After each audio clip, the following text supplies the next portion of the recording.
Good afternoon, everybody. Sorry I couldn't be with you today in Orlando. My wife is in the hospital, and it just made it so that I couldn't be there in Orlando with you.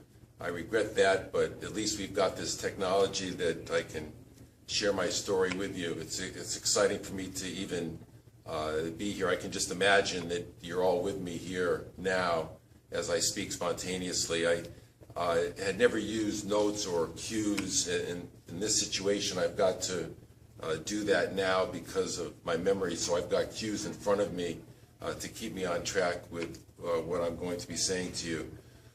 My story that I'm going to tell you is from my heart to yours. It comes with a lot of emotion, having a diagnosis of early stage Alzheimer's. About 2008, I was working for the Florida Department of Health, and at that time I was reviewing case files for attorneys with complaints against dentists.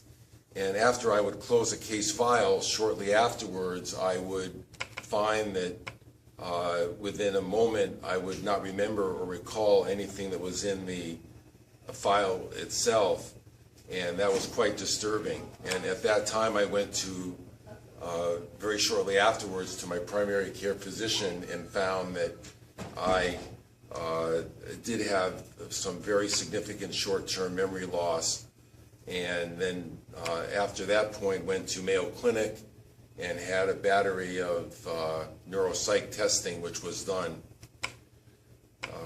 and then came the diagnosis of my having Alzheimer's.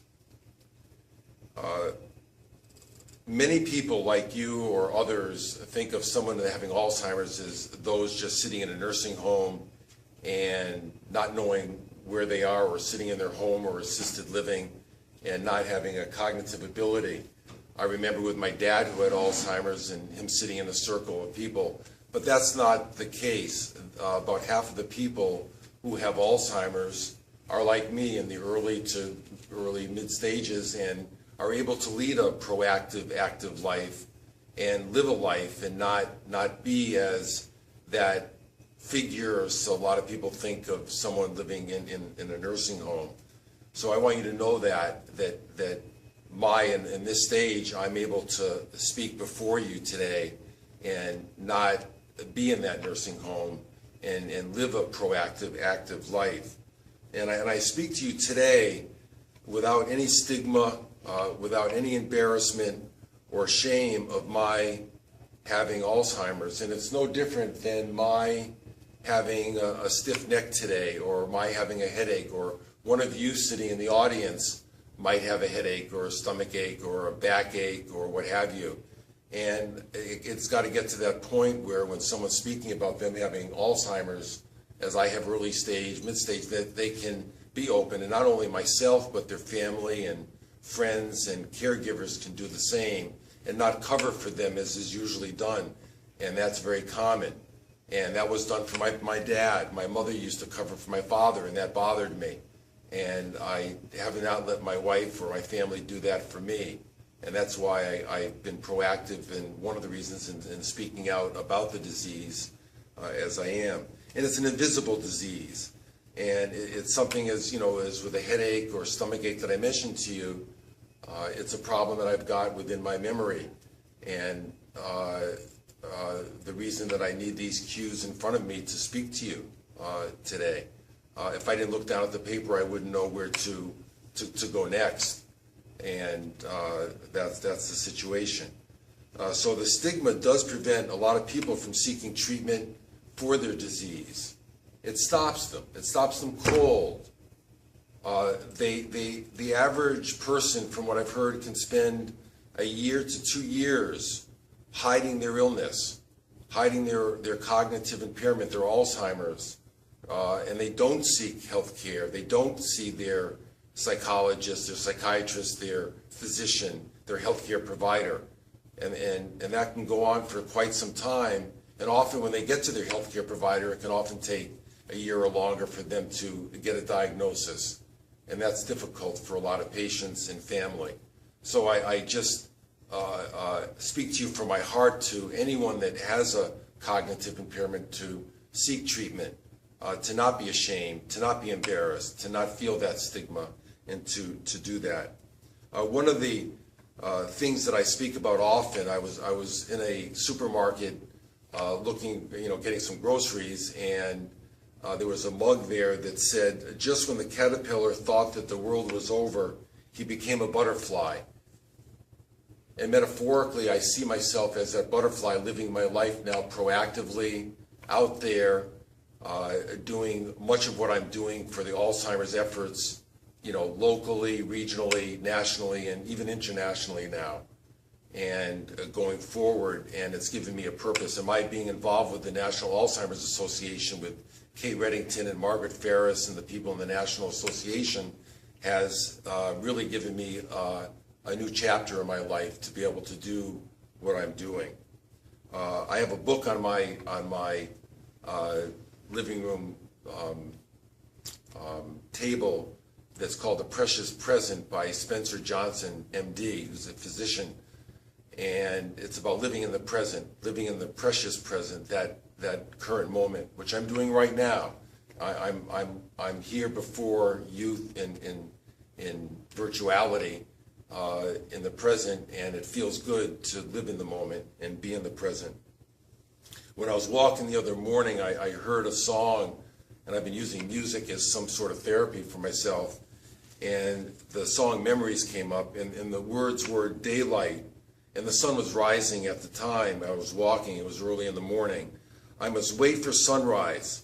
I must think of a new life, and I mustn't give in. When the dawn comes, tonight will be a memory too, and a new day will begin. And that is the new chapter in my life and the way I'm living my life now. And then this song immediately came up by Cat Stevens, entitled "Oh Very Young." And the words were, "You're only dancing on this earth for a short time." And that also stimulated and motivated me to do what I'm doing today in speaking before you with these Alzheimer's efforts, and encouraging you all to do what you can to help in these efforts, obviously in the Orlando area and regionally and nationally. So we have to make the best of our time, in good health times and in bad, in all sorts of ways. What I've called for on a national basis is a war on Alzheimer's, the need for funding, curative research funding. And that's so important for our nation's leaders, those in Congress, those in the Senate, those that are in the state of Florida. The Blue Ribbon Task Force has put forth, or will be putting forth, the recommendations to the governor in this next legislative session.